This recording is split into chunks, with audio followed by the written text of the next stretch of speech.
You mean this A movie week right ago. here? Yes, They Live. The movie, they walk among us, they live among us, they are here. They being something creepy, no doubt. It is a John Carpenter movie after all. You can't make a John Carpenter movie without something weird happening. Does he have any normal movies? Not really, no. He doesn't.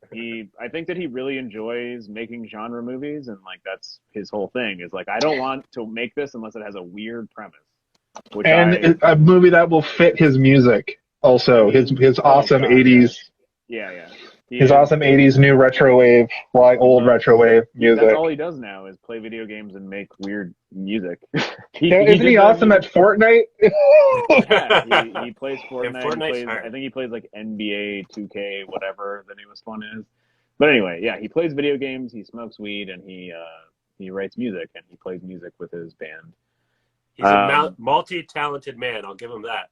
He is great. He's like the kind of like grandpa that everybody wishes was their grandpa, being like, man, I wish my grandpa played video games and wrote cool synth music instead of just being, an old man.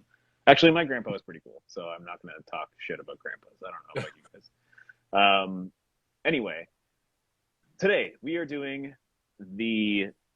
I'm not sure if it's underrated or underviewed, but I know that most of the people that I watched it with were either uncertain if they had seen it, had not seen it, and then realized they had seen it but totally forgot about it while they were watching it. And I'll tell you exactly what it is. Everybody gets this movie and the Hell Comes to Frogtown mixed up, and they think when they see this movie on the screen, they think it's a bad movie. But the reality is Hell Comes to Frogtown is the shitty B movie, and this is a legitimate cult classic. And that's my opinion. This has been Jason's Hot Take Corner, or whatever that segment is called. Okay, so now we know what Jason's opinion is. Kalen, what's your opinion? I didn't know about this movie until I think I was telling you guys about this. I was in Greece, and there was one night I was in my hotel room. The musical? They put you in a hotel? Wow, that's impressive, Kalen. I didn't know that about you. You're on Broadway? Does he drive a car? Okay. Did you sexually assault her on summer break? Inappropriate. Tell me more. But I was having a lonely night by myself, and I was on my phone of all things, and I was on YouTube, and I think I just YouTubed free movies, and then this came up. I'm like, what's this? And I was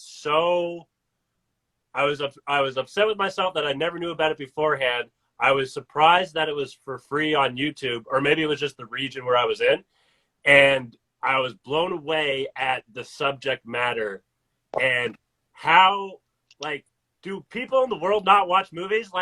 All the answers to life are in movies. Well, yeah, they're a mirror. They're a mirror of life.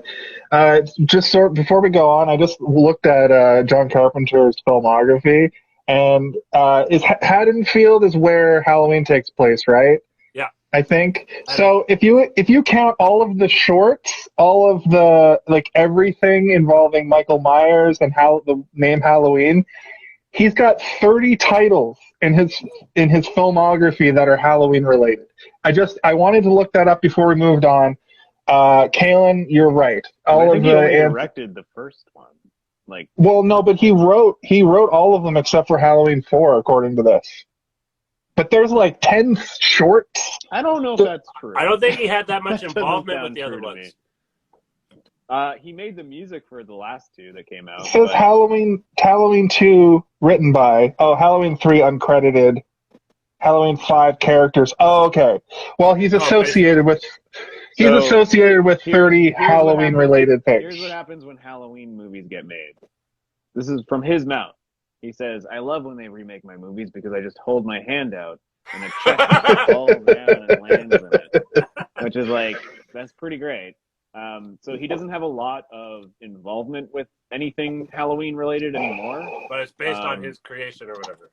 Yeah. It wasn't even really his creation, but he does have a lot of ownership of it. Royalties? To the point that, anytime they want to do something with it.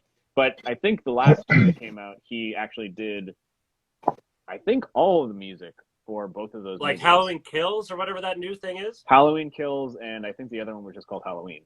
But Right. the one where it's like a Home Alone, like where what's her name is old now and she's just crazy and living in her house that she has trapped like Kevin McAllister.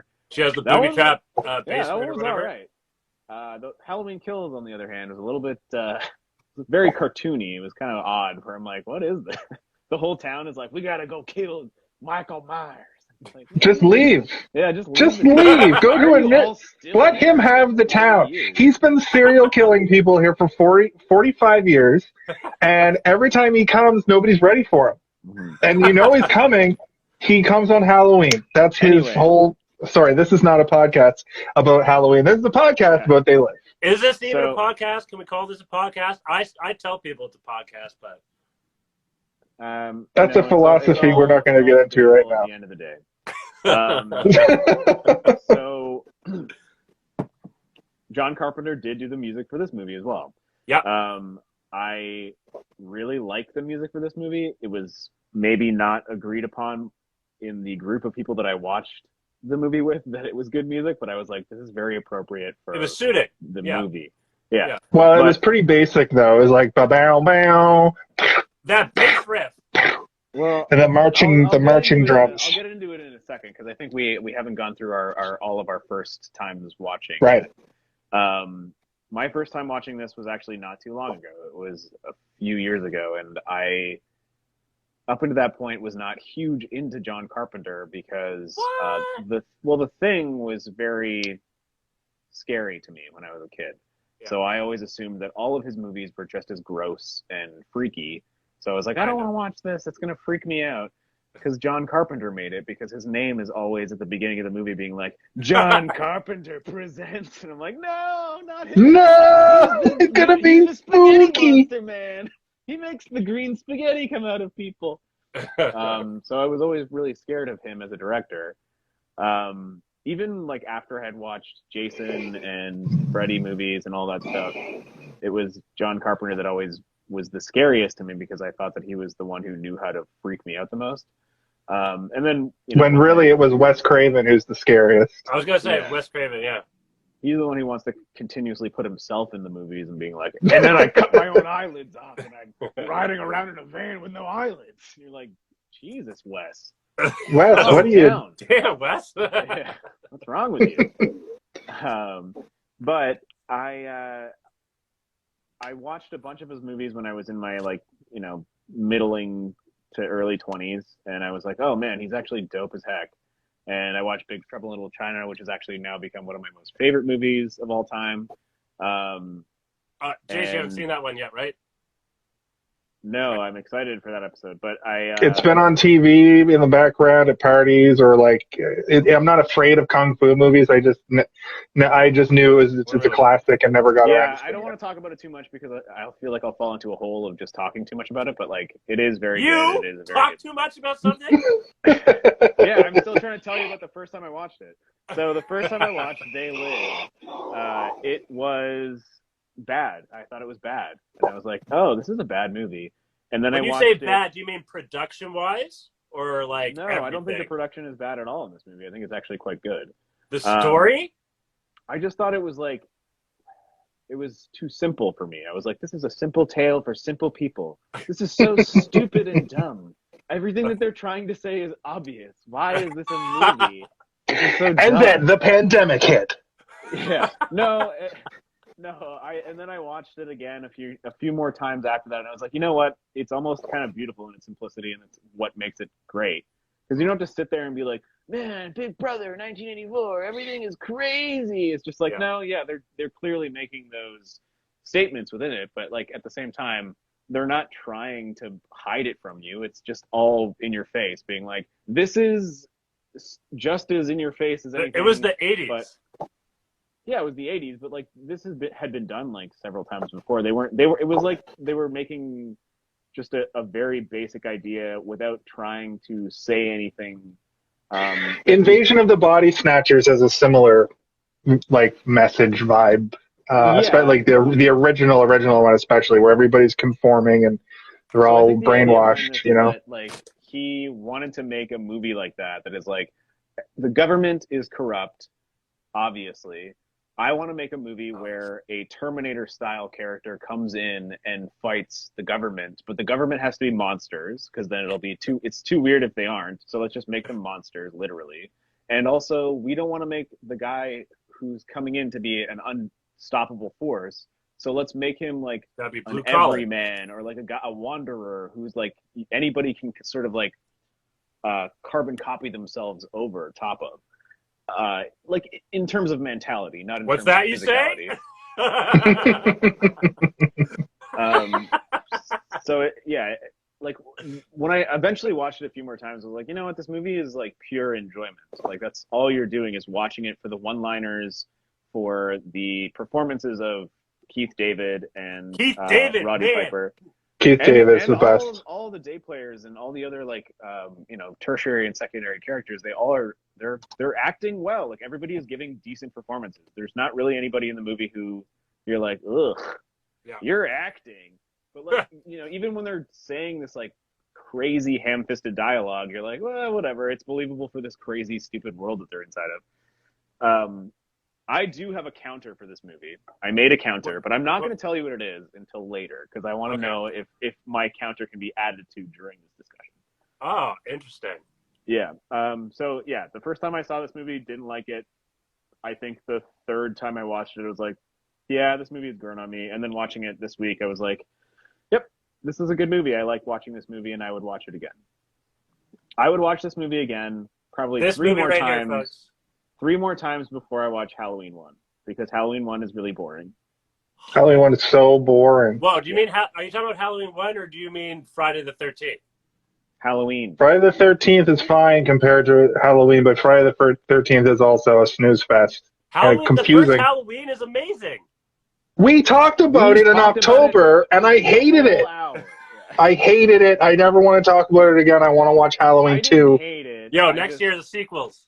I appreciate everything that it's done for us in terms of the horror genre, and I do appreciate that it started John Carpenter's career, because if that movie didn't exist, we wouldn't have this movie that we're watching right now. But I would watch this movie 3 more times before I watch Halloween 1. Yeah. So anyway, shall we do a short summary of the movie? Well, you didn't ask us what our first. You just said all your things, Caleb and then already told me his. Well, yeah, that was an accident though, because I forget how I brought that up. Well, is it an accident? Because you told us the first time you saw it. Yeah, but I didn't mean to. All right, let's just by saying. All right, Jason, tell us about the first time you saw it. Kalen, don't make any mistakes next time, or you're out of here. Oh my God, Steve, your fucking hosting is gone to your head. So, it's something. I have no real history. I didn't know until right now that Piper. I called him Piper the whole time because I'm a wrestling fan. So this movie has always been on my radar. But I always thought, like Steve, it was like going to be a spooky, scary horror movie that I couldn't handle until about 7 years ago, when no gore really affects me at all. Walking Dead is what did it. It really made me, I think I've talked about this before, but Walking Dead desensitized me to pretty much anything a movie can throw at me. And it's not even that bad in retrospect. I digress. My point is, I'm just desensitized now, so nothing really affects me like that. But Roddy Piper is the reason why I should have seen this movie, because I love Roddy Piper. He's been a favorite of mine forever. I didn't realize till right now that his name is Nada. Like, Nada. The character, yeah. Yes, he does not have a name. Keith David is awesome. Yeah. He's been in 150 or whatever movies. I wanted to just say that like I said before, it's been on TV while I've been in the room. I know that, but I've never sat down and watched it. And if I would remember situations in this movie, like the great scene that seems to be coming up here on my screen, which is, I'm here to, no, I'm going to get to that in this rant. I'm here to chew bubblegum and kick ass, and I'm all out of bubblegum. Because there is a tangent off of that. The video game Duke Nukem, the character Duke Nukem is basically based off Nada. because he fights aliens and he says one-liners. I don't think Nada in this movie, I might have missed it. I don't think he ever says, I'm going to cut off your head and shit down your neck. Maybe in the sequel short they made recently. Well, you know who does say that? Corey Feldman from a little movie called Stand By Me. And right. You know what else Duke Nukem says is, go ahead, make my day. You know what That's Duke true. Nukem is? He's a man who steals one-liners from That's right. movies. Which is fantastic. But I always kind of saw him as like based directly off of Nada or Roddy Piper's They Live character, and I always had that in my head too. What I did want to talk about specifically before I get shut down ever again on this podcast is I would remember the fact that there is a 15-minute fist fight in this movie. I think it was like 5. And I think it was like 5. I think it's because the director, John Carpenter, was like, we have a wrestler in this movie. We have to have a full wrestling match right in the middle. Right. Have a wrestling match. Fuck it. And they do actual wrestling moves in it. There's a back body drop, which is when he puts his arm over the shoulder and picks him up and drops him backwards. And I think they do that twice. And there's a lot of really telegraphed fist fights. And it's a really well choreographed 80s fist fight. It's just so long. And I'm not saying it's bad that it's long. I'm just saying that it's noticeably long. Yeah, because they have to have a little bit of... It is extremely, extremely funny that it is long. Because they literally take, I think, 2 actual breaks to breathe. Yeah. And then you think it's over, and then a guy comes up and he's walking up, and the other guy goes, and then just like starts fighting again. It is amazing. That fight is amazing. I don't know if they've ever done that again or before, but like that fight is way I've never seen a fight that was too long in a movie. Where they do the joke too long. Like Peter's like, it's like that. Or the fight with the chicken. Funnier the longer it goes. Yeah. And also, before we move on from me, I just want to say that I thought Peter Jason, who's one of like the goons, who has the glasses and you don't know what his intentions are at first, he looks exactly like Meatloaf, and I had to look up whether or not it was Meatloaf. Right. The guy, the church guy, right? He was like, yeah. Yeah, that guy does look like Meatloaf. Yeah. He also kind of looks. Ryan pointed this out. He looks like a Sutherland. He looks like he's part of the Sutherland ilk. I see that. Of that cloth. The lineage of Sutherlands, also in Stand By Me. I remember how I got on my tangent. I think you guys were saying whether or not this was like a B movie or an A movie or something like that. Well, at the end of the day, I don't think that any of John Carpenter movies are considered A movies. But I don't think this movie is intended to be a B movie. I think this is a movie that came out in theaters, wasn't well received, and then 20 years later became a cult classic. Yeah. And that's just what happens sometimes. It happens to most comedies. They come out, they hope it does well in the box office. It doesn't have any A-list stars in it. You know what I mean? They didn't put this movie out and be like, this movie's going to fail. B movies come out, and it's almost always expected that they're going to make a middling amount of money. And that's sort of what B movies are. They'll make enough. This is the era where they put the trust in the creatives instead of the franchises or the names, like the brands.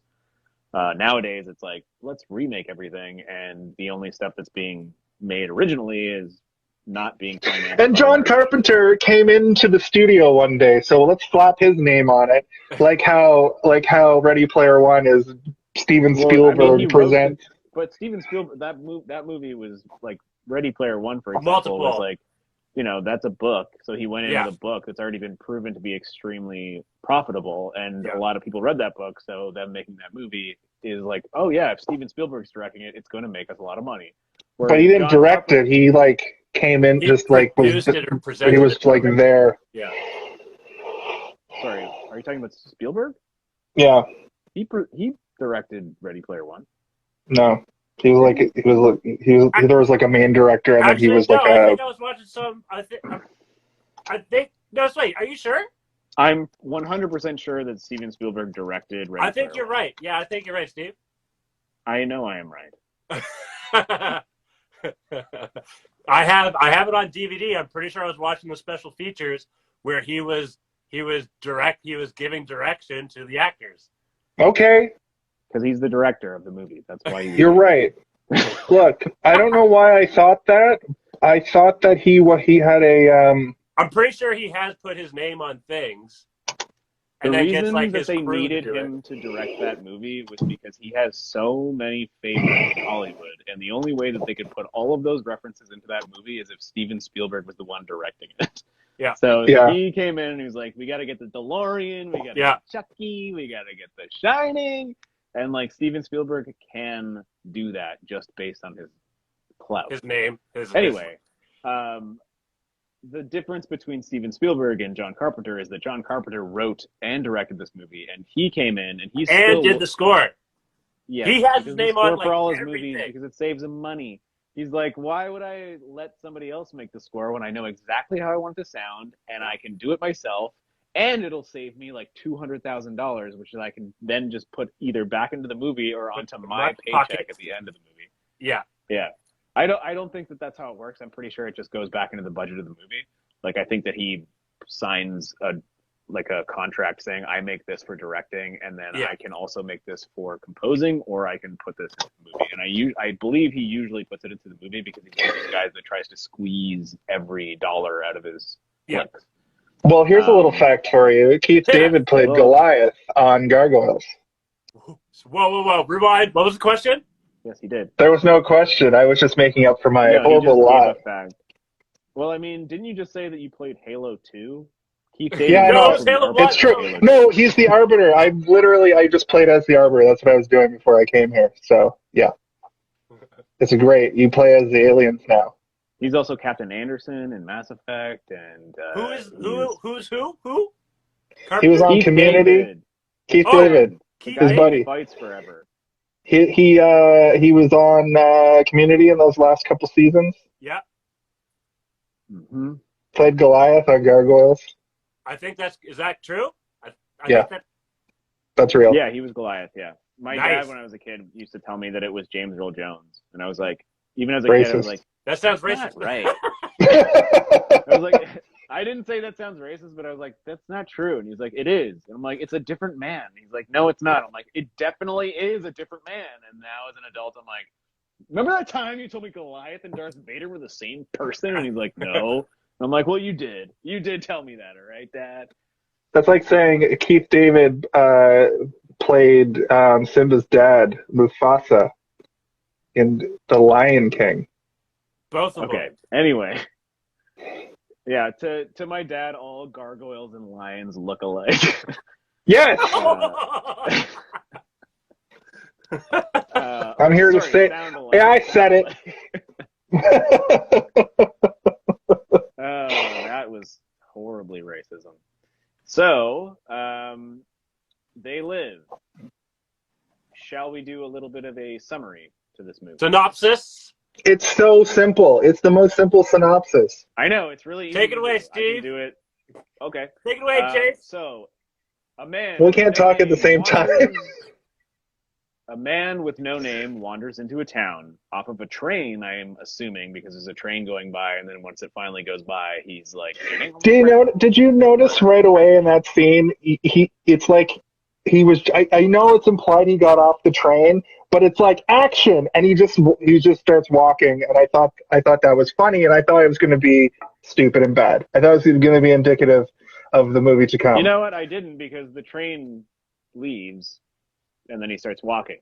So I assumed that he was waiting for the train to leave before he walked. He wouldn't just be walking, because then it would imply that he didn't get off of that train. That's what I felt. Anyway.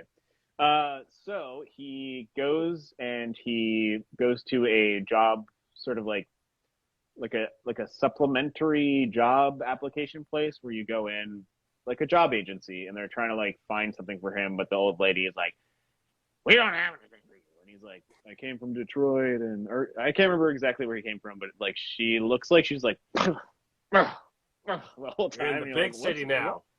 Yeah. Either he smelled really bad, or she was like, fuck you and your youth. I mean, he probably did. He probably did. Yeah, he just got Yeah, on the his train. pants are so dirty. Like through the whole movie, I kept staring at his pants because they were just so dirty.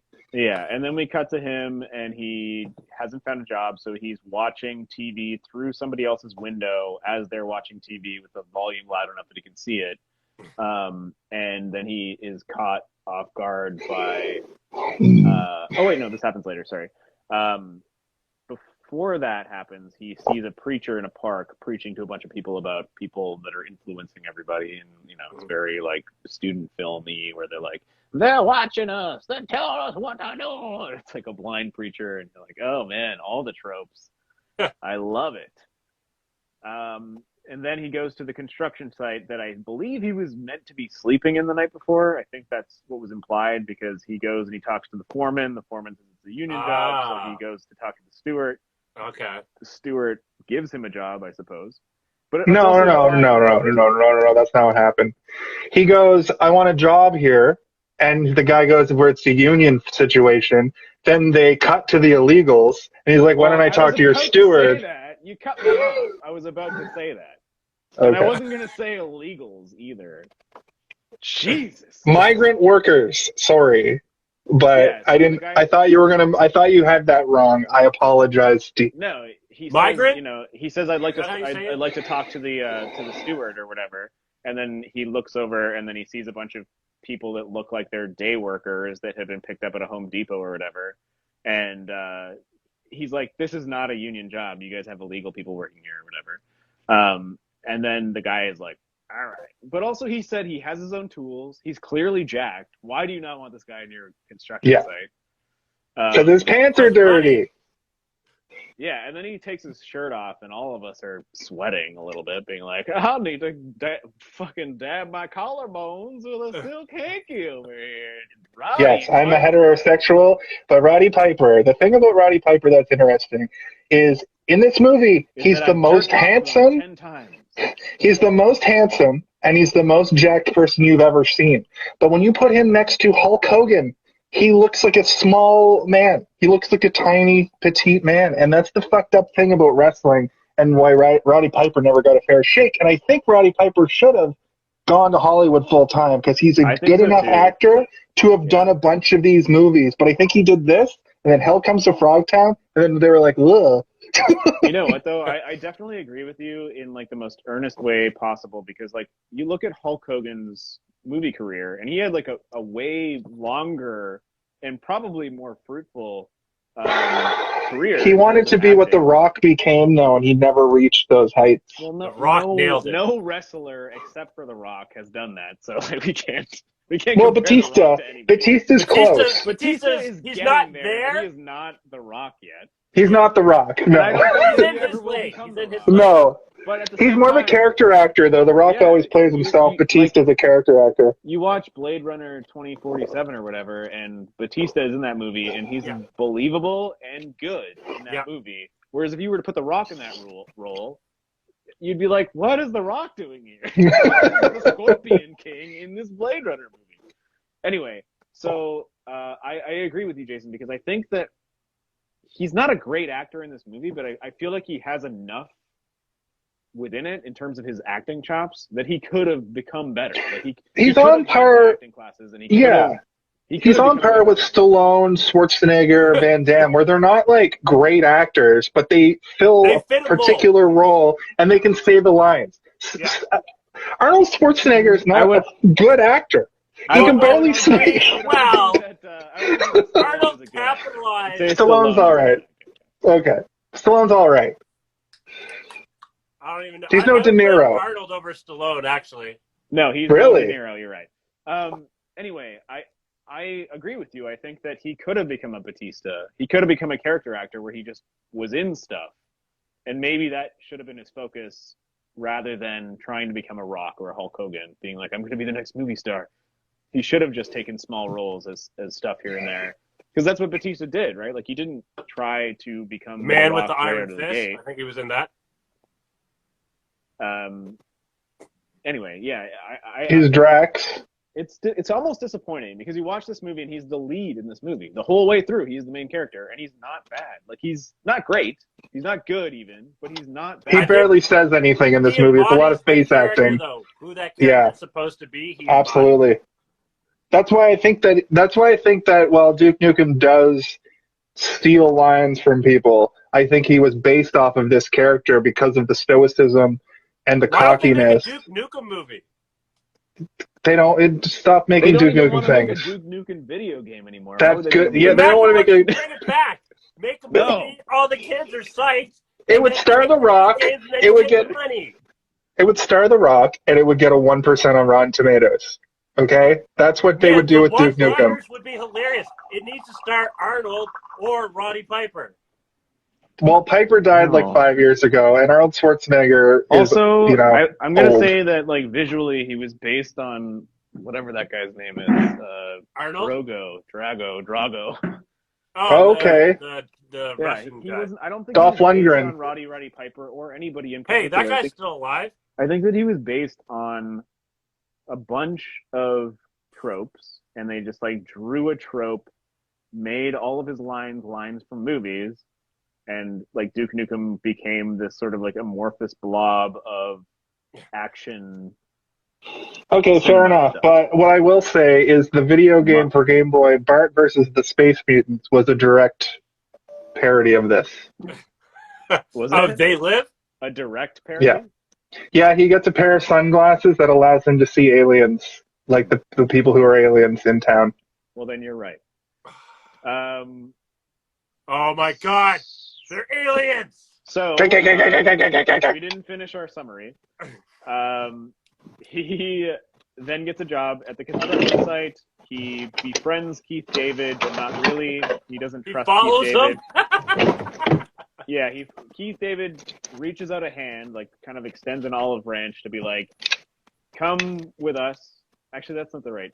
Extends an olive branch is not correct. But anyway, he puts out a hand, a helping hand, and he refuses, or he doesn't say anything. And then Keith David is like, whatever, fuck you. I was just trying to be nice.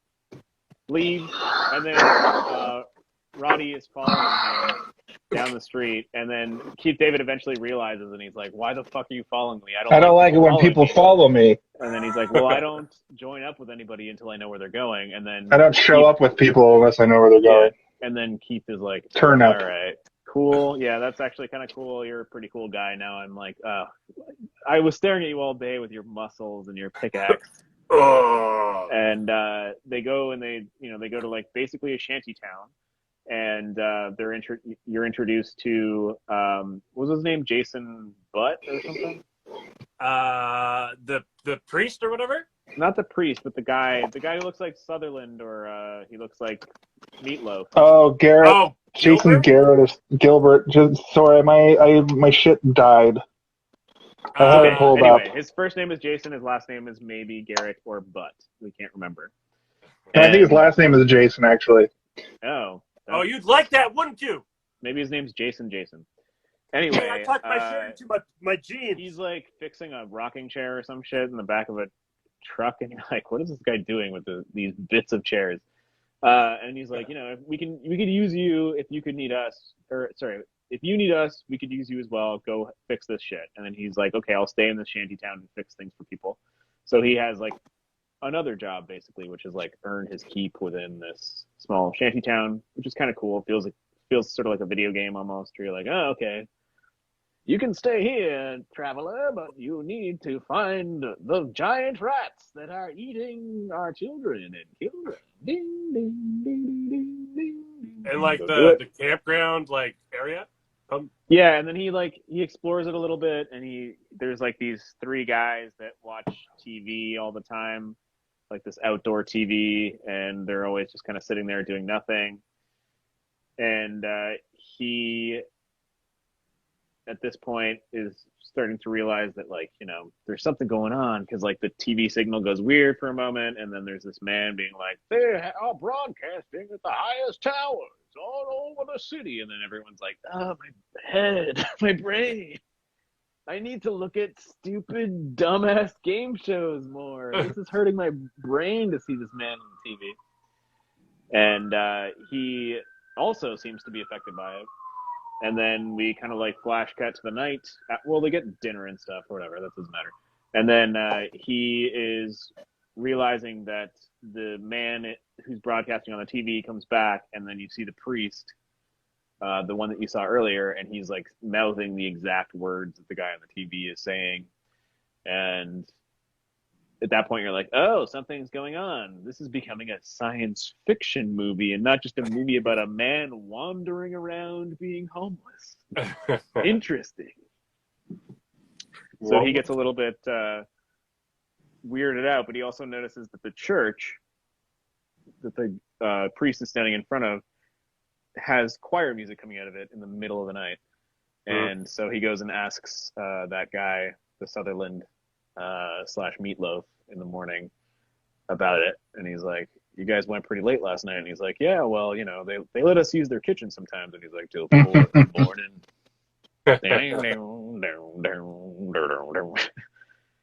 And if I had a bass. Yeah. And then he starts to that's when he's like, you know, he's telling them, I know what's going on. Something's going on. And then that guy gets kind of nervous or whatever. And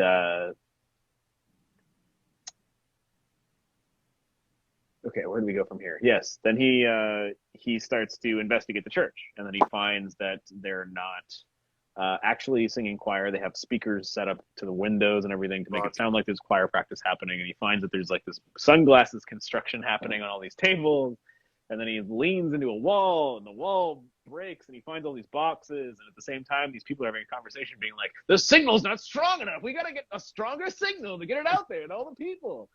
And he's like, what the fuck is going on? And then as he comes out to leave, a helicopter shows up, and then a bunch of bulldozers just start like going through the entire city. I was thinking when he arrived there, the placement of that like shanty town, I was surprised that shanty town was able to exist, and I like had a premonition that we were going to see this place get completely leveled. I didn't know that the cops were also, like, I didn't know to what extent the alien people or interdimensional travelers, as we'll find out, I didn't know I have a question like, where it about that too when we ended. get to it. But that I was surprised that town was, because the way that the town is set up is this church makes the food, and then they have these like dinners for these homeless people. But they're the homeless people are sort of or unhomed people are sort of the last bastion of people who aren't brainwashed, but they have a TV in their camp, so like they're starting to get brainwashed. Some of them are yeah. brainwashed, yeah. So but the brainwashed people aren't the aliens or the interlopers. No. They're just being indoctrinated. You don't get turned into one of these things. You are human or you're not. Yeah. But you can be human and be brought. You'll get to it, Steve. But you can be human and be brought in and be, have everything revealed to you, and then help with the cause, which I think is what happens with the female lead. Anyway, as we'll find out, it definitely does. So he goes back after the town is destroyed, and he goes back into the church, and he finds that there is a box. There's all the boxes that were hidden behind that wall are still there because it hadn't been burned down fully, and he takes one. And then he runs off, and he goes to an alley, and he hides the glasses in an alley. Which I hated. How are you going to put it in the garbage can? They're going to empty that garbage can.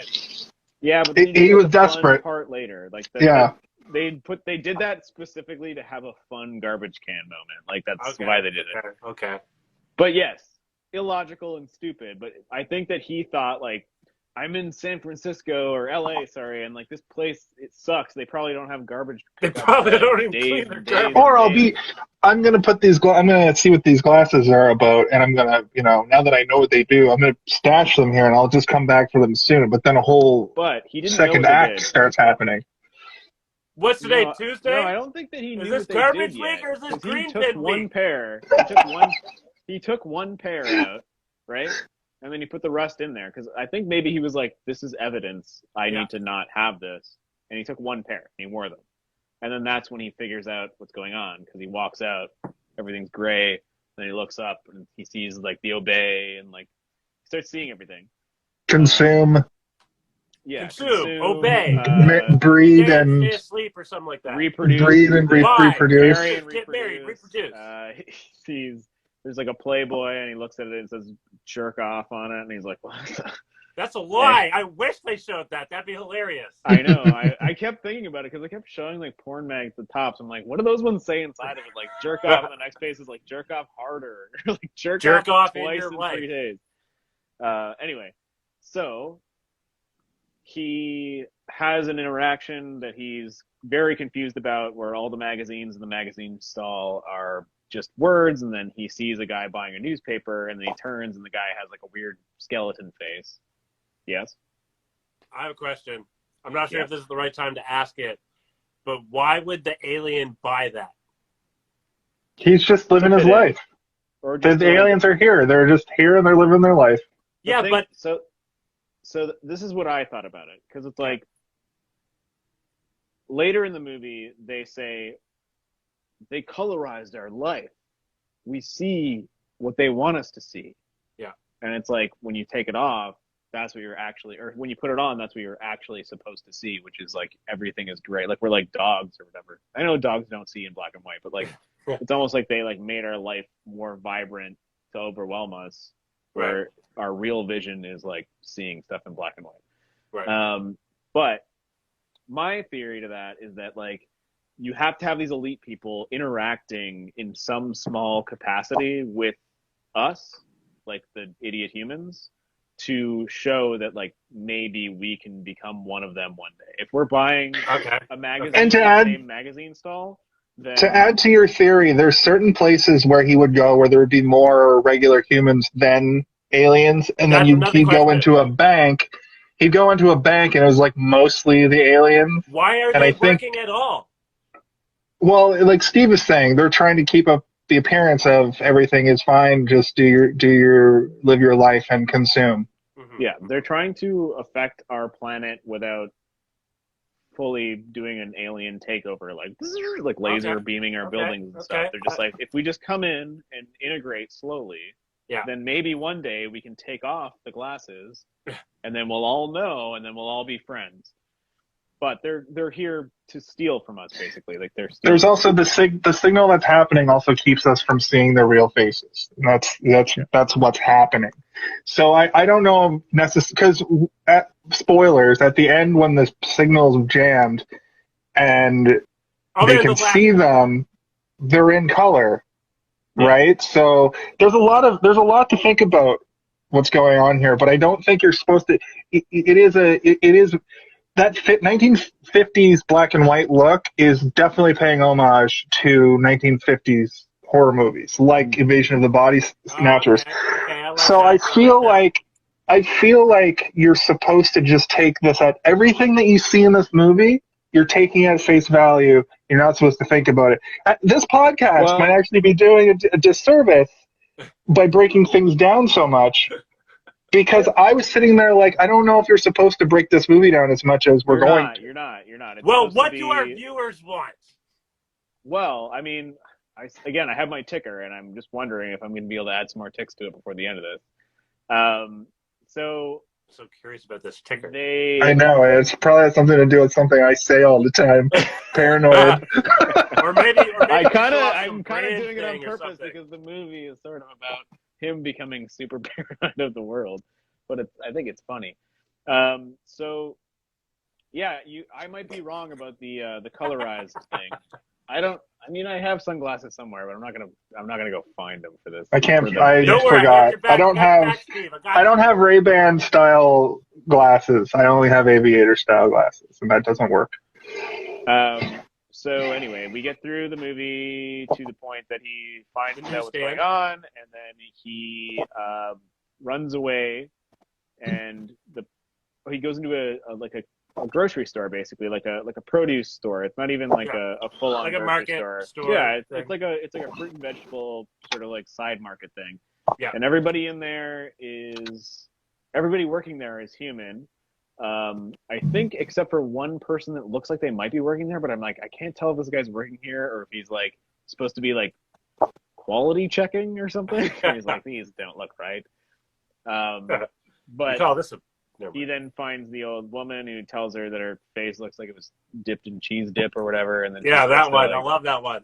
Yeah, and then he's got a ton of good ones. I'll also have something to say about that in a little while. But he keeps kind of like, you take these glasses off, she looks normal. You put them on, she looks like a pig dipped in honey or something like crazy, right?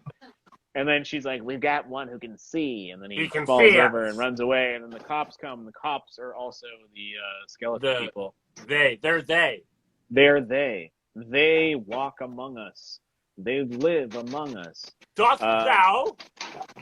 And he kills both the cops. It's a pretty good shootout. Like, it's like a weird, it's almost like that scene in Total Recall where he kills his friends and he's like, what the fuck did I just do? Only instead of him being like, what the fuck did I just do and run home, he takes their shotguns and then goes into a bank. Goes full commando. Full commando mode. Great idea.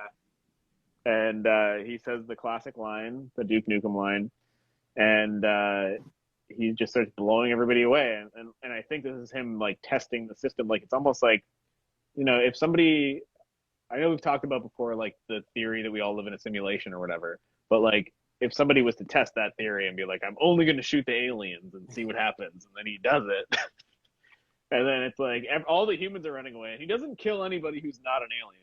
Yeah. But even the aliens are like, don't shoot us, please. They don't, they're clearly... I didn't think about that. They're taking over, but none of them really are doing anything nefarious except for the slowly into our world. Well, the Illuminati people who are who have effectively taken over. Yeah, but you never have an interaction where one of the aliens talks to him to a point that they try and explain anything to him. Well, that's what I was going to say. The only people who have actually done anything nefarious are the people who actually are in power. The people that are working those jobs and keeping up appearances are just regular people from their dimension or planet. Yeah. The only time that you really see the aliens doing anything evil, they did demolish the shanty town, but the guy at the banquet or whatever, and he's like, and profit margins are going to be up 40%, which means bonuses for all of you. And he puts the glasses on, or he just sees through the things or whatever, and the guy's like, you're like, oh my god. They reminded me of the aliens from Mars Attacks also, which I think are related to an actual 1950s horror movie. Skeleton face, scary. Equals scary, yeah.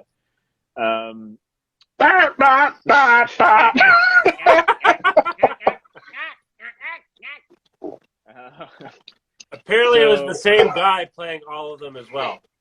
Really? Actor. Well, a lot of them were also animatronic. You could tell that they really? were they were clearly robots. No, I'm pretty sure it was an actor. When they were actors, you could tell they were actors, but there were times when they were clearly not real people. It was. I thought that was a direction. Maybe they're act like an animatronic, and then some guy that comes in, he's like, I can do it very well. And then Catwoman's head pops up from behind. And it's way more realistic looking. Yeah. So he kills everybody at the bank, then he goes into an alley. So he kills everyone at the bank. Well, he doesn't kill everyone at the bank. He kills all the aliens at the bank. The one guy goes, we've got one here at the bank he can see, and he goes, disappears or whatever. Yeah. And then he runs through the bank into the alley. A cop comes up, and he's like, freeze! And then he's and he knocks his gun out of his hand or whatever, and then points the shotgun at him, and he tells him to beat your feet. Beat your feet! Which is amazing. What a good thing to say to somebody. Mama don't like no tattletale. Yeah, that was another great one-liner. Because he didn't want to kill a human, and then he hijacks Evil Lynn from the Masters of the Universe movie. She has the most piercing eyes to ever. She has piercing eyes, but she's got a very masculine jawline, and I was like, big jaw. She was older at that time. Why did they choose this woman? It was the 80s. I know. I knew that she had to have been from something else. She's been in lots of stuff. She was in Plus, Macarena. her eyes are crazy. Like Yeah, she her has insane eyes. yeah. But also, I think they wanted to choose somebody that wasn't like seemed like they could be manipulated easily by Roddy Piper. They wanted like a woman They chose somebody who's character. older. Yeah, like Yeah. she seemed like, and like her house is amazing, and like she Well, seems like she's very affluent and rich. Kaylin laughs, but what I mean by that is, and what Steve means by that is, they could have had the young starlet, Okay. and when Piper gets into the house, he could very easily just be like, "I'm taking over," and it wouldn't be believable that she'd be like, could trick him, because she actually tricks him, or Twice. trick her. Yeah, twice. And she's very good at what she does, because she acts all like sheepish until she gets the upper hand. And then he's even like, "Oh," and then he fucking throws him out a window. She amazing. She doesn't just throw him out a window. She like does like a crazy spin with a wine bottle and like hits him in the back of the head, and he like falls out the window. It is a really good shot. Like she does like a crazy spin, smashes it on his head, and he flies out the window. Anyway, within that scene, he kidnaps her. They go home. There's these two men who I'm like, oh, they did like a good gay thing, where it's just like they're just gay people that exist. They didn't do like one guy's like, "Oh my god, are you okay over there?" Like he doesn't have the accent, and then the guy comes over and goes, Just the super flamboyant, like what you expect all gay people in 80s movies to look like. Yeah, it was like they did a thing where the guy was like, he almost seemed like he was going to be like, "What's going on over there, honey?"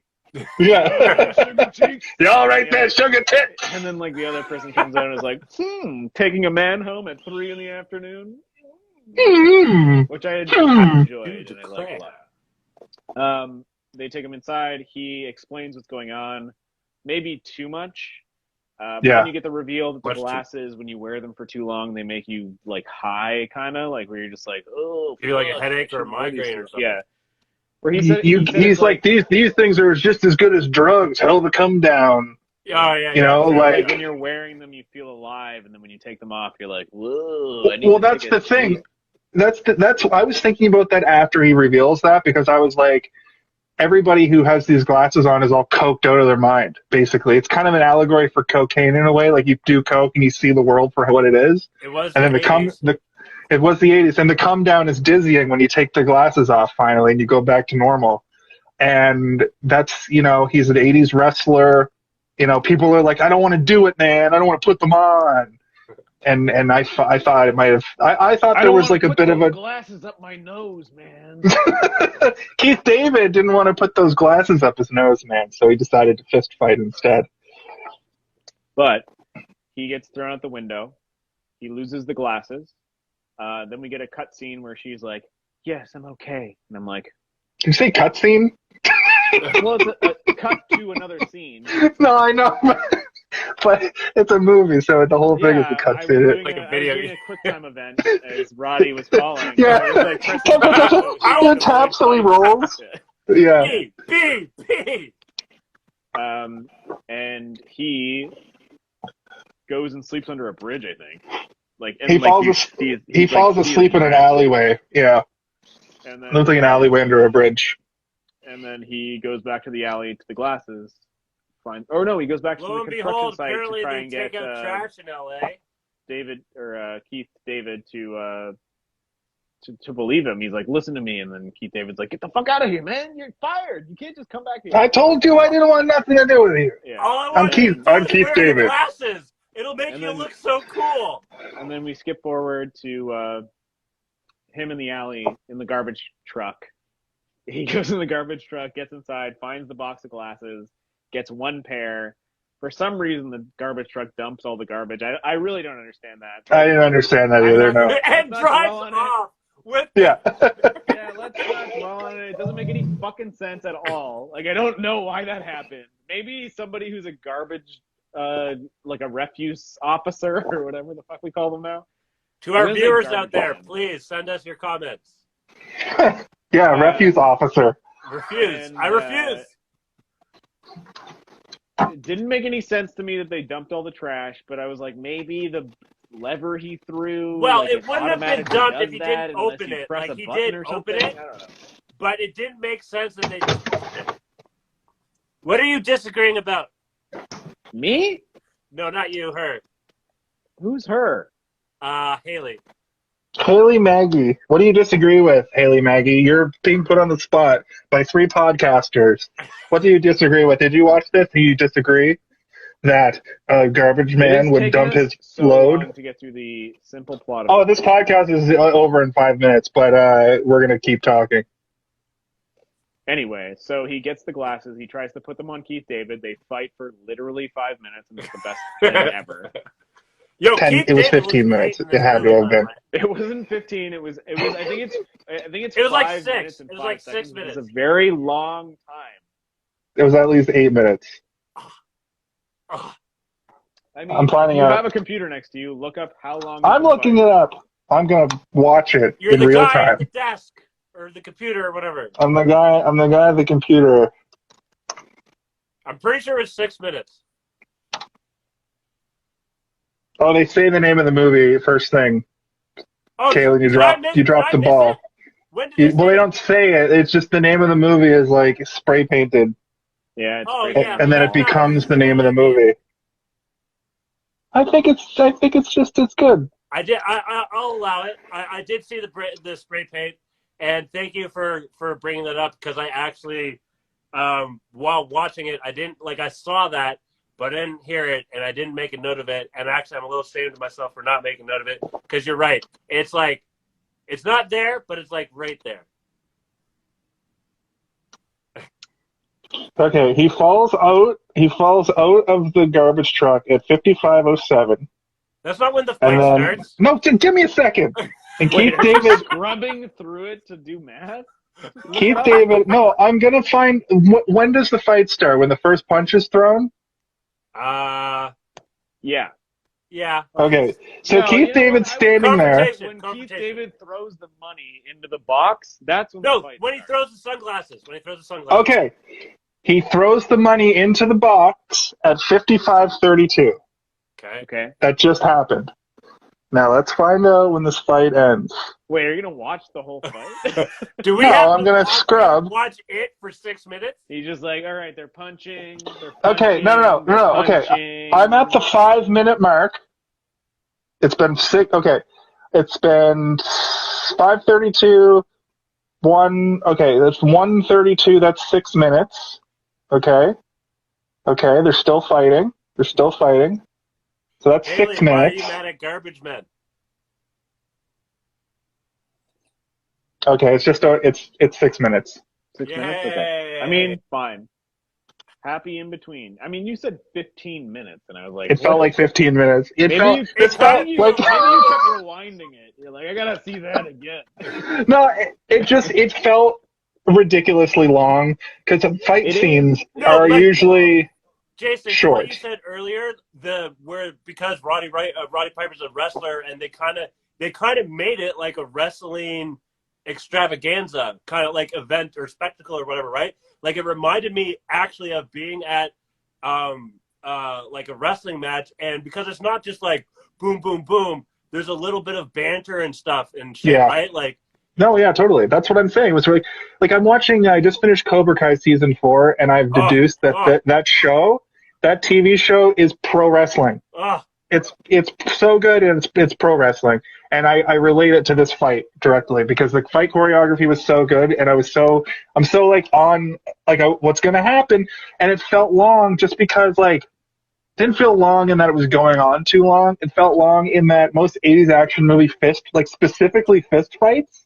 This and like Lethal Weapon at the end, like Maybe a the minute. longest. Maybe 2 minutes. Well, yeah, but Lethal Weapon felt long, and that's only like 2 minutes. Yeah. And this felt like 15 minutes because it was over 6 minutes long. It was 6 minutes and 1 second. Fuck you, man. Let's finish this podcast so we can go play fucking Back for Blood. Oh. I love the fight. It's an amazing fight. I think that there are 2 parts in the fight that I love a lot. One is when Roddy tries to hit Keith David in the nuts, and he grabs it, and he goes, "You dirty motherfucker!" Yeah, dirty motherfucker indeed. And then later, when Roddy grabs a 2x4 and like smashes the car window, and then Like, oh, sorry, man. Was that Keith David's car? No. So I He don't got think that upset was his about car. it for no reason. No, but it's like, we're smashing car windows. He was about Yeah. to hit him in the head with a fucking piece of wood, and then even Roddy was like, "I probably would have killed you. I'm sorry." Yeah. That's what it was. He was like, I was not thinking. I was just fighting." Which then they go to the hotel after that, and they stay together. Yikes! But Bow chicka wow wow. they then have a moment where Roddy Piper tells the tale of like how he started to go on the run or whatever, and I was like, "This is so weird. It's such a weird scene." And I was watching. It might have been Red Letter Media, or it might have been Blank Check podcast that was talking about it. I can't remember which one. I thought you were gonna say Blank Check the movie.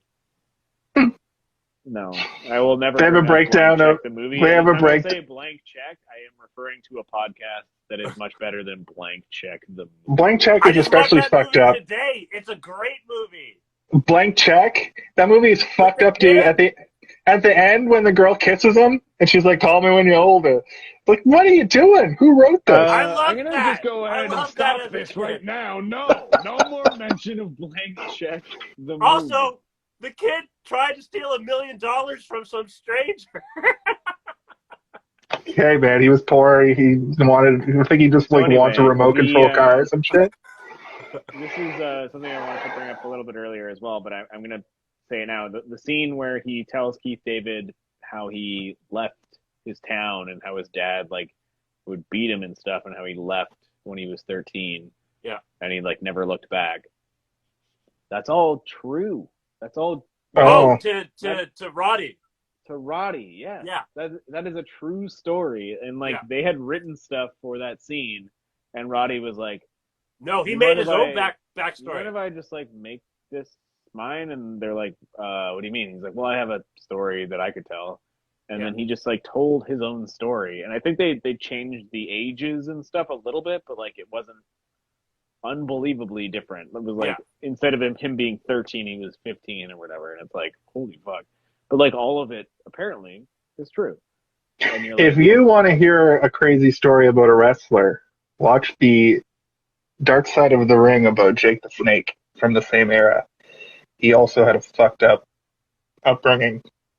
Just want to bring as much attention to 80s wrestlers as I can, because I love Roddy Piper. I was Sorry, a fan Steve. of Michael. What was the guy's name? Shawn Michaels. Yeah, that's later.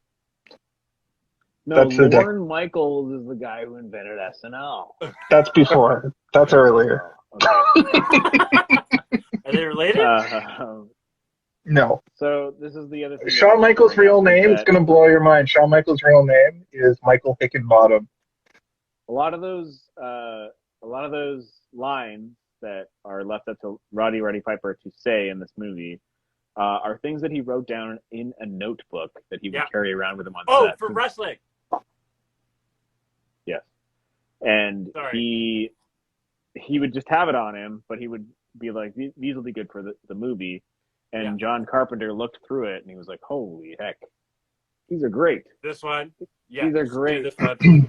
And I think Roddy Piper also has a crazy name. Something Toombs. There's some contention about the bubblegum line as to whether or not Roddy like came up with it on set or whether or not he had written it down. I thought it was already in his book. I thought it was something that he had worked on for his wrestling thing. Well, like I said, there's some contention around it. I don't think he ever said it in wrestling. Also, shout out to Roddy Piper's real name.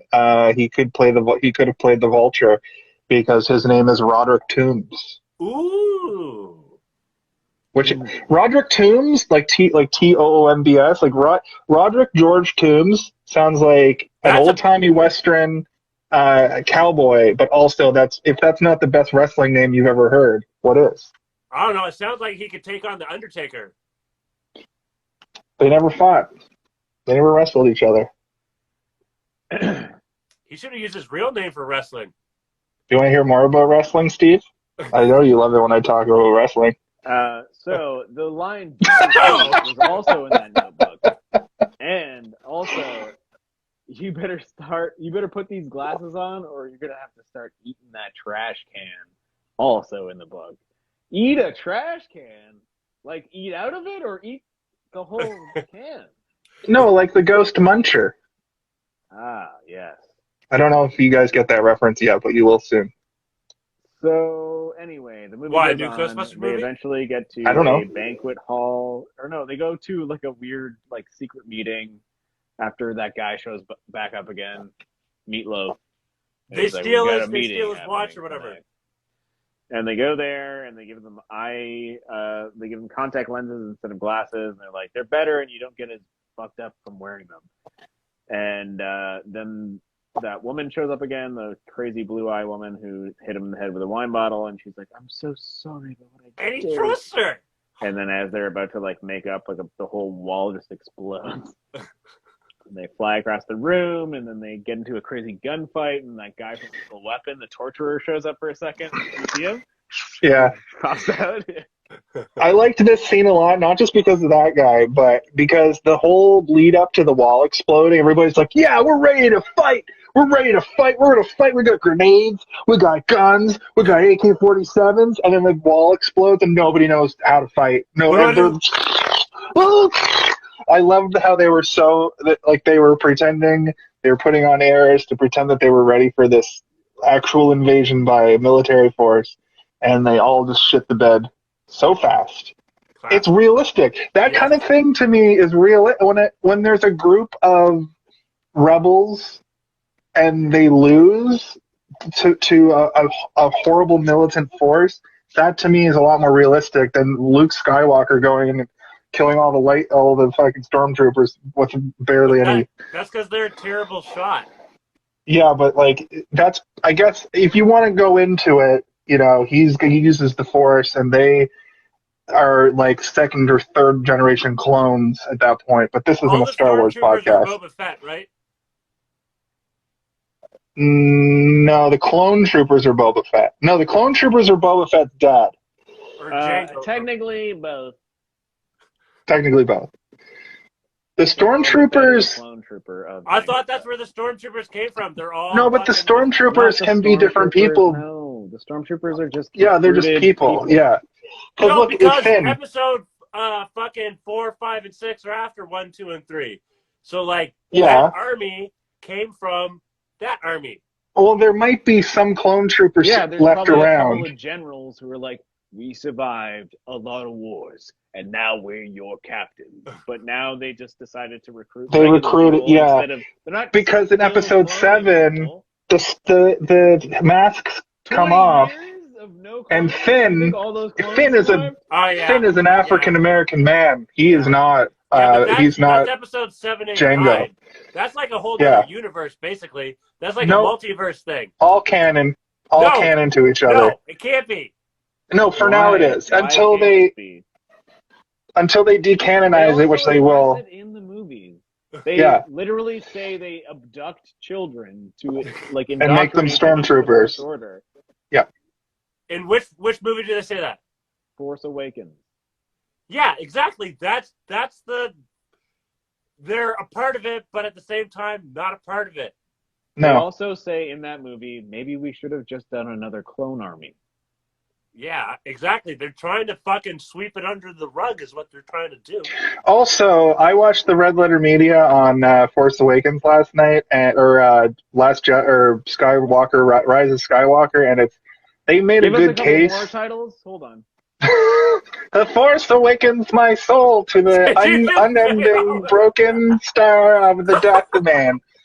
That's the Afrikaans title. So they made a good case that Palpatine, the final Palpatine they see is an ancient Palpatine, and the Palpatine we see as the non-gross-face Palpatine is a clone of this ancient Palpatine, and Palpatine represents all of the Sith Force in one go, and the Sith Lords take little pieces of it to become like, and Darth Sidious is actually Palpatine. Okay.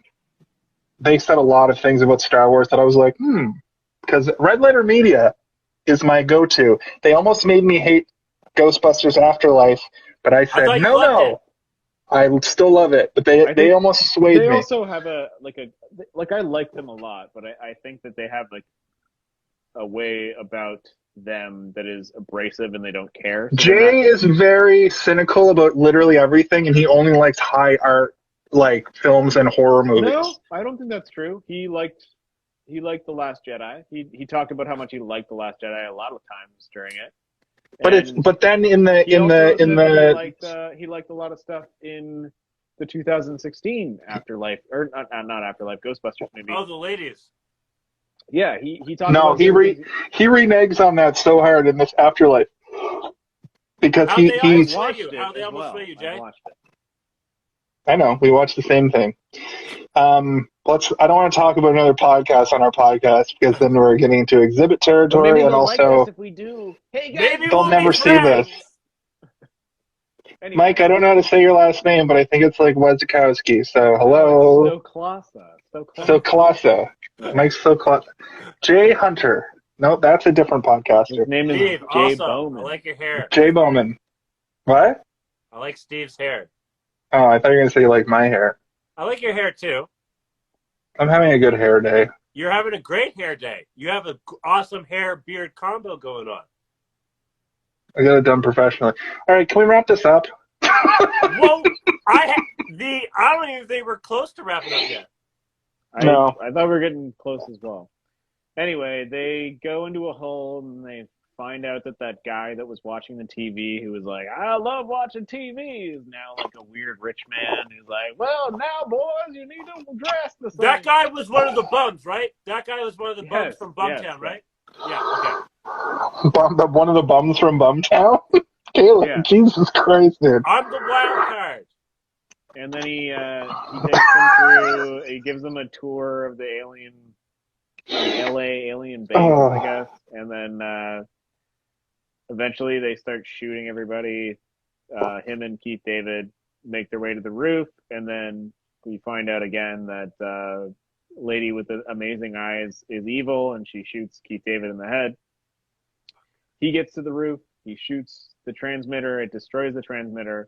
And then everybody in LA, presumably, I assume there's more. I think it was Los Angeles. One of the best endings to a movie, the very last scene, one of the best endings to a movie ever. Did you notice that? So when he smashes the thing out and it all gets revealed, the aliens pop out of their disguise, You can and they're see showing the veil is lifted. they're showing the different scenes of like. Nowadays, this would be like a post credits. But did you notice that they say on the TV, it's like these horrible movie makers like George Romero and John Carpenter. Did you catch that? Steve, where'd you go? See that? I'm here still. I'm still talking. I'm not going to take a piss this time. Okay. Well, I didn't mean to cut you off for the end of the movie, but I wanted to bring that up. I thought we were he goes to adding the to roof it. and he gets killed. No, I know, but what I'm saying is I wanted to bring up that the TV, there was a self-insert, and he brought up his buddy George Romero. I didn't catch that. It's like the second to last You know moment. that he was also friends with Cronenberg as well? How come the three of them never, like, well, yeah, because isn't the thing Cronenberg's fucking work? No, but Cronenberg is like a weirdo. Like He's a body horror guy. Yeah, he's a body horror guy. But I think, from what I understand, John Carpenter went to like a Hollywood party after he had been like finally accepted as like a Hollywood person, because they're like, you're making us millions.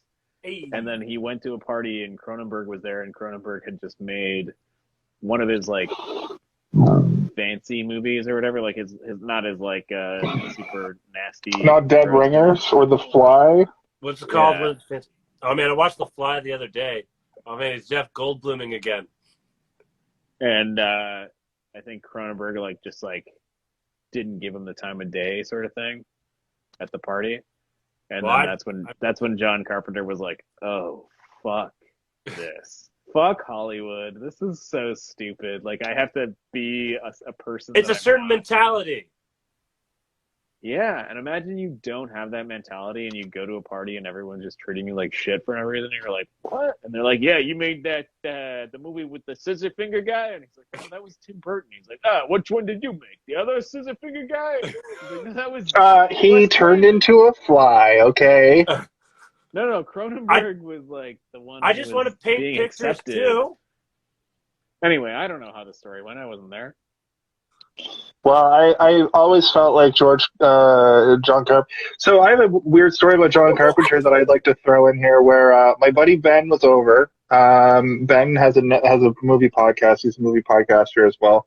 We'd like to get him. I'd like to get him on the show at some point. But he went. So me and him are sitting in my living room, and he's like, "I gotta go buy cigarettes." And I was like, "Okay, you go buy cigarettes, and I'm gonna sit here and have a Brewster Doosker." That's what I call beer. And Ben goes, it's about 10, 15 minutes. He comes back and he's like, so I just met John Carpenter. Was it like, a different what? John Carpenter? No, it was literally John Carpenter. He was just at In the gas Toronto? station. Yeah. Cool. And he's like, hey, you're John Carpenter. I'm a huge fan. He was like, yeah, man. And Ben's kind of a, a man of a few words. So he says that he's very nice, very personable. And I could have met John Carpenter. You should have went with him. That's why you always go. That's why I always go. I always go to things because you never So know. far, I met Lily Taylor, Betty Palmer, I've met Bozo the Clown. I've met various wrestlers being in wrestling, but I'll tell you right now, oh, you know what? Actually, when Willem Dafoe was filming The Lighthouse, I happened to be in Halifax, and I went to the Keanu? No, it's gonna be the same Willem story. Dafoe. Oh yeah, His buddy Willem went out to Dafoe get and cigarettes fucking and Patterson. Willem Dafoe. No, guys. I went to the farmers market, and I saw Willem Dafoe walking like around. downtown Halifax, like Pier 21. Yeah. And I saw Willem Dafoe walking around, and I was like, "Oh shit, that's farmer's Willem market? Dafoe." Yes, when he was filming The Lighthouse, because The Lighthouse was filmed in Nova Scotia. Then I was like, "I'm not gonna bug him." And then later, we walked up Lower Water Street, and well, I was with a few family members. Okay. He came up like behind us, and he wanted to go into the Maritime Museum, but it was closed because it was fucking Saturday. And I looked at him, and he looked at me, and I nodded. I was like, and he went, and I didn't. I left it at that, because the last thing these actors want are for you to go up and be like, "I love you in Spider-Man. Yeah, you were the greenest goblin I ever seen." I would definitely appreciate that, but at the same maybe time, he would have liked that though. He would have liked it. I also didn't. Probably I no also one was approaching him. No, it's true, and I also didn't want to go up to him and be like, "I only know you from Spider-Man." But imagine you did that, and then as you walked away, you heard.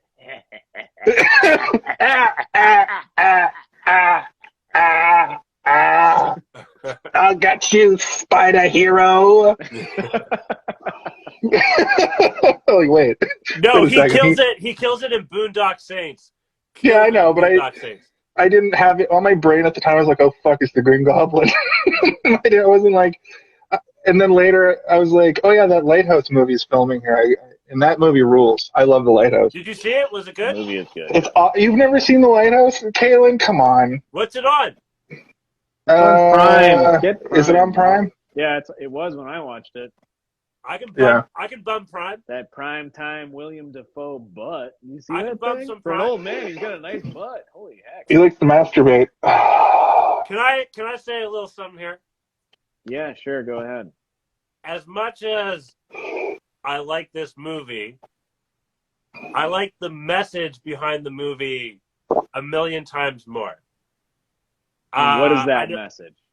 What is that message? Yes. It's a message from time and time again. History basically repeating itself rather. Working towards someone else. Like building someone else up. Like fucking Egypt, Pharaoh times, to the animal farm, with like the pigs or whatever, telling the other animals what to do and shit. Yeah, that's an allegory for, as we for all know, communism. the pig is the one that tells the other animals what to do. Yeah. Bro. But like, it's just like, so like face value, like you said, like there's a simplicity to it for sure. Yeah. But at the same time, it's something that's right there. I want to assume it's on everyone's fucking mind. Like, our world is that is like everything you see is just to promote something else for you to spend money or work to make money to spend it on whatever, right? Not that any of that are necessities. Well, which, yeah, this is your God. Remember when exactly. they look at the money? Yeah. Yeah. Yeah, no, I agree, and I think that this movie you can be complacent with this movie, but you can also literally slot this movie into any time period ever, over all time, and it will still be relevant. Exactly. Within a certain degree, obviously. You could like take this movie and remake it in the medieval times, and it would be the same fucking thing. You would change certain things but exactly that theme. That It would be a helmet. Of it when you pull the visor of the helmet down over your face, that's when you see the aliens in medieval times version of They Live. Yeah. So I'll reveal to you now what my ticker was. Oh, the counter? Did we add to it? Just once. Was it me or him? I can't remember which one of you did it, but the counter was, when we were watching it, it started earnestly, but at the same time I had announced earlier that, like, if you say this, it's kind of dumb to say because it's always going to be this. And then we just started using it as a punchline throughout, which was, this movie's more relevant now than ever. This movie's more relevant now than ever. And I almost literally said that 1 minute ago, but then I was like, Steve's up to something. And you know what? I wanted to get the and I said it. It was me that said it. I said it at the very top of the show. And the thing is it is an allegory for capitalism, and capitalism gets worse and worse every day. And the pandemic has exposed that to the umpteenth degree. Exposed, but I know what you're saying, and the idea it's like the COVID is a pair of sunglasses. It's not that it's more relevant now than ever. It's that nothing will ever change unless people decide to change it, I guess. And I'm not trying to make like a stand here and be like, everybody listen to me. But this movie is just a product of its time, but it was also a product influenced by voices that were saying the same thing years and years and years before it. And to say that it's more relevant now than ever is kind of foolish because that's true. The thing is, it's always relevant. Yeah, the book 1984 was before this, about a year in the future. Like I said, both Invasion of the Body Snatchers were sort of allegories for their time about, fucking, Heathers. No, what's not Heathers. No, not Heathers. What's the movie where, like, that's all the, like, white women who are aliens? Oh, Invasion of the Body Heathers. Austin Powers? Heathers of the Body People. It's Powers. Always... No, not Austin Powers. I would remember if it was the fucking Fembots. Austin... About the Fembots. No! The robots who are Fembots. I think Nicole Kidman's in it. Anyway. Cool World? I was not trying to make fun, but what I was trying to do was see if that was going to be within the zeitgeist of you two. And it wasn't really. Like, you didn't say it nearly as many times as I thought you would. And I'll tell you right now, I almost said it. I almost said it enough times for this ticker to make sense. But I was trying. Well, I was trying to say that sentence without saying it. And if you go back and watch the whole show, I probably said it enough times but just under the radar so you can add it to the ticker. You're like, this intelligent movie is not as relevant as it used to be. Opposite. Reverse it. Reverso. Uno reverso. Bring them, pick it in reverse it. Missy Elliott. So what do we do now? How do we end this? Well, you know what? Did I just ruin it? To the end of the movie, no. And this is the first time that we ever like didn't really make it to the end of the movie early in the show, and we just kind of discussed the movie as we were going through bits, which is interesting, but probably not the best way to do it. So maybe I should be more mean when I'm a host. But Well, no, because you can't. Steve, the thing about hosting is you have to let the other people talk. Well, I did. I let you guys talk. That's why. And I didn't like it one bit. Okay. I'm going to do some final thoughts. The opening music is weird, but it also plays through the entire movie. And also, everybody on Earth is hypnotized, and that music is hypnotizing. By Biggie? That's a good observation.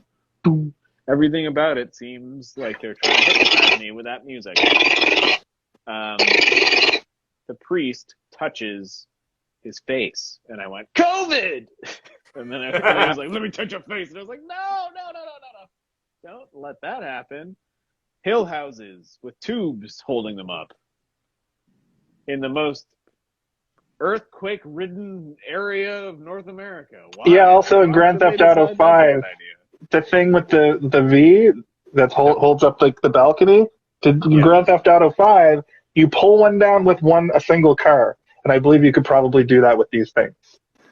I think that they got the idea from reality. No, I know those houses do exist. I'm just saying that the ones on the cliffs with the things. Yeah. All right, I'll say it again. I did that once, and there was a guy, and he had a rock star shirt on, and I was like, "Don't tell anyone about this." And then you he pulled was someone's like, balcony down with and your I pulled car down, and a rope. and then he ran away, and I never saw him again. And then GTA 5 came out, and there was a mission where the politician and his wife was banging a dude. How do we fight this guy that pulled a knife out? Don't worry about it. That's a different podcast. Question. How did you prepare your chicken? I baked it, if you must know. I must. I baked it. This isn't for the podcast. This is, you guys can have this conversation later. Yeah. Well, it's already answered now. It's baked. So. But why did you keep eating it? I can't wrap my head around it either. I didn't eat a lot of it. Okay. It's very hard to get food poisoning. I got in the middle, and I was like, "Oh no, this isn't cooked properly, is it?" But I cooked the same weight of chicken at the same temperature that I always cook it. Yeah. Anyway, guys, we just lost a viewer. I don't know how that happened because I thought the only viewers were. We just lost a viewer. Someone was like, "We don't one of us isn't here." Oh man, one of us is dead. Anyway, Hypnobeat. Face touch. Ew. Hill House. Wow. Okay. The movie, in my opinion, very good. I will watch it again, and I do like it, and I think that other people should watch it in different presidential states. I think this is a movie very much made for American viewers because everybody in America mistrusts their government. Right. I don't think that we feel that way about our government as much. Not as hard. We do to a degree, but we do not to the same degree. Our government's much more spread out and segmented, and our democracy works a little bit better for at least 3 parties and not 2, and sometimes you even get a 4th one in there. Even though the same 2 often do win, and you should probably just vote for one or the other, or else you're kind of you're segmenting the vote. I'm not going to get into my politics on this podcast. No, this is a movie. Can I write my name on the ballot? And if enough people write my name on the ballot, no, I don't think we have write-in votes in Canada. We deal with it in different ways where, if certain segments of areas vote for a thing, they still control that thing. We still have bubbles of Anyway, I vote for my mayor. I vote for my premier, and I vote for I only vote for my mayor and my premier. We don't vote for our prime minister. And then if enough seats take the House, then we and we win. It's not like America where you're that Trump title or Biden or Corona, our new presidential candidate, Corona.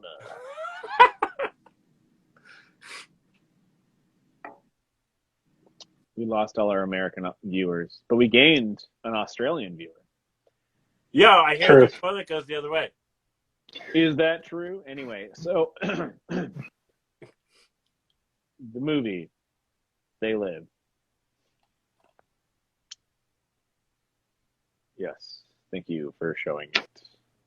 All right, so I'm going to give it over to you, Jason, for a minute to tell me what I give you it a think. 4 out of 5. I highly recommend it. That was I said short everything I want to and say sweet. about this movie. The reason why it's short and sweet is because this year on my Instagram, where we used to show this, I've stopped doing full reviews. I'm going to stop doing full reviews. I'm going to save the reviews for here. I want to focus more on doing the reviews here. And there, I was just giving everybody a taste of what my Instagram is going to look like. I'm going to come in. I'm going to say, here's my review. I'm going to say, here's my number. Here's my recommend or don't recommend. If I'm passionate enough about the movie, do a little blurb. Just a little blurb, just a couple sentences. And for this movie, I give it a 4 out of 5. That's what I said, right? You know Yeah, what? I think 4.5. I forget what I gave it on my Instagram. So if it's different, like that might be weird, but no, 3.8 out of That 5. sounds low. I think it was 4. It's high. It's still under 5. That's still like almost 80%. It's good in what it does well, and it's bad in that it's like feels like a culty B movie. Yeah. But I think that it's better. I think it's better than a B movie, and I think that it's paying homage to 1950s, Hollywood horror. That's all I have to say. Kaylin, why don't you give her, buddy? Steve, is that okay? Am I allowed next? I'll allow it. Thank you. Also, what do you use? Do you use like Dax Lax? Do you use like No, what's that other stuff called? no. What are you talking about? Your hair. Never mind. Oh, I use Don't Wash Your Hair Ever. Nice. Me too. I can just do this without ever washing my hair, and it stays upward somehow. No, I know how. I've got know-how. Okay, so this movie, I stumbled upon it, and one of my favorite things in life is when you stumble upon things that are awesome. I remember there's a few things. Never mind, I won't talk about those things. I stumbled upon this, and Jason, as you said, it has like and Steve, to what you said kind of at the beginning about certain like distaste or whatever, when I said like, oh, you mean the production? It does kind of have a cheap looking feel to it a little bit, which whatever, that's cool. It kind of actually adds to it. There is a simplicity to it, but I like that it's addressing something in your face about like essentially like there's no hiding it, no subliminals or whatever. It's basically it is what it is, right? The other thing though, like on the other side of that is it's a movie which is a part of that whole machine of advertising and watch this, fucking follow this, don't whatever, you know what I mean? Like just be a gear in the cog. So it's all of those things. I don't even want to give it a number because it's 2022, baby. You can change up the numbering system. I changed up my whole fucking review system. So if you want to do whatever you want to do, just do it. Okay, dude. This is what I'm going to do. I'm going to everything, you know what? Everything I think is good when you watch it in a certain like mentality or mood or whatever, right? So let me see if I can try and say how to watch this movie. Watch this movie when you question your government, and I think you'll enjoy it. I'm questioning my government daily. Should I watch this movie every day? You should watch it every goddamn day then. And then you'll know that someone else feels like you, and you're not alone, and there's a bunch of us.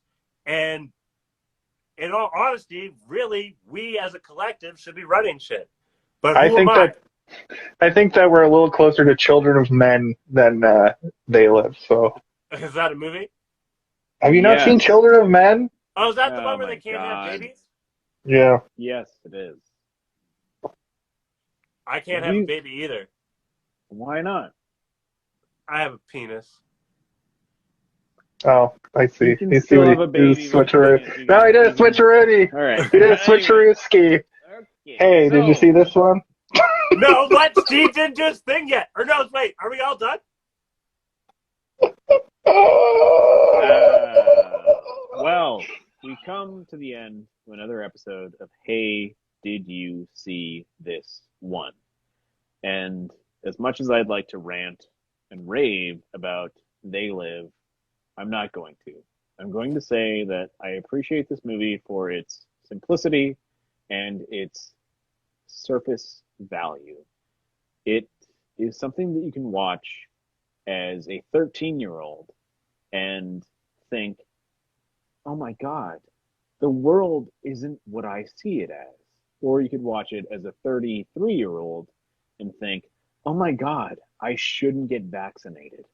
What if you're almost You 37? broke me. You broke me. Those two things are the same thing. So make sure you get your vaccinations, be part of the solution, and don't be part of the problem.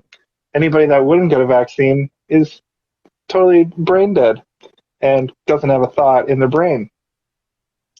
But I'm gonna also, go some kill people myself watch this now. movie and start to mistrust their government, which is like, There's no such thing as the government.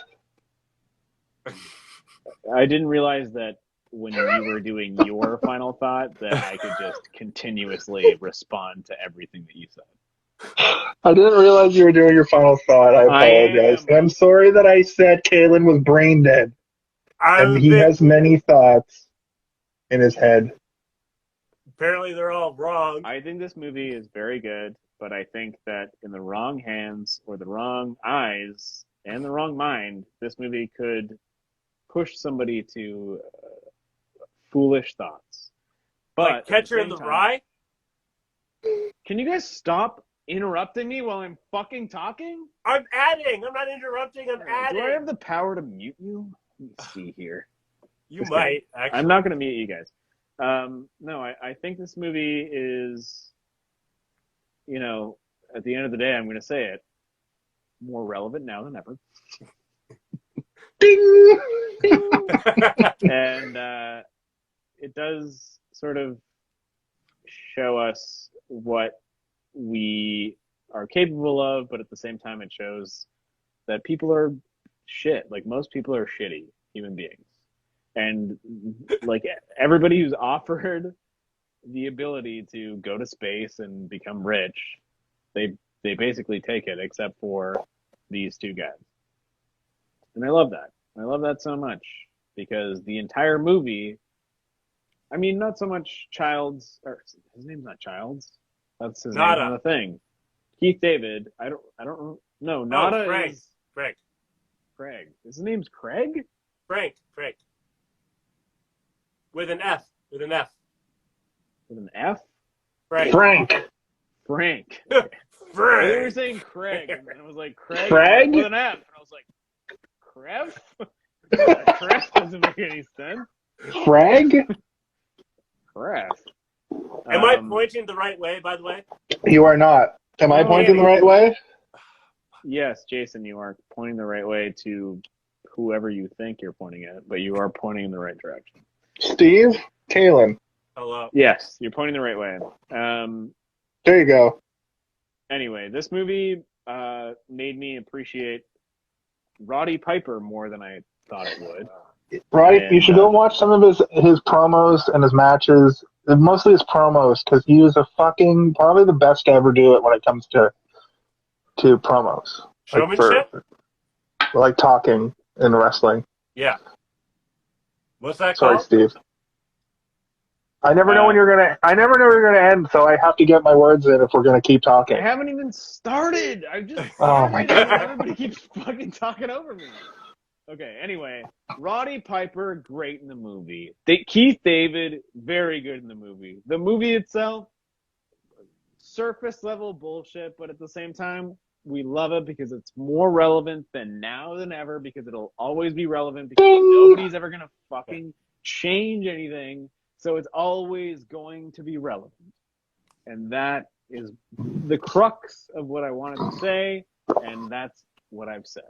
So, with that being said, hey, have you seen this one? So my final thought is that I like this movie. I thought you already did your final thought. I thought you were giving it a final thought. You guys already gave your fucking numbers. You both did. Oh, I thought the final thought and the number were a different thing in this instance, because I thought you gave your final thought. Time that you were saying that you didn't want to. I did. Keith David was great. Roddy Piper was great. I'm stealing Steve's final thought. Hey, did you see this one? Oh, man, did I ruin it again? No, I'm ruining it. Hey.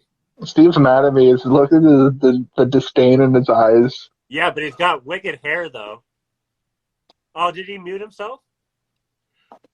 Is he muted, or is he just not making sound? I'm pretty sure you can't do that without making sound. I'm muting myself voluntarily. He did the Wayne's World drive-through gimmick. Okay, I need a pee. What is their rating system again? I give it an 85. It's whatever you want it to be. 85%. Cool. In fact, this year on the podcast, come up with your own goddamn rating system. Everybody rags on my rating system. Come up with your own. Who rags on your ratings? Everybody who reads my fucking Instagram is like, I don't understand. I don't see any of them. No, I don't. People say it to me in person. Oh, well, I don't hear it. Because we have different ears. That's a good point. We're also different. And we're different people. One of us is vaccinated. So, that said, this week has been a roller coaster. Friday night shows are my favorite. 2 hours almost. 2 hours. We can do. I want to go home. I need a pee. You are home. You'll always be home. What do you want? I want to pee. All right. You're going to get one. Oh, man. I went pee before the episode. Oh, I thought you wanted to peek. All right. Why do you keep saying I want to... Okay. I want to go play video games. Mm-hmm. Me too. I actually need to use the bathroom. This is the end of the They Live episode. There were those who doubted that we could complete it, but we have done so this evening. All I can say now is, hey, have you seen this one? Hey, see this one? Huh?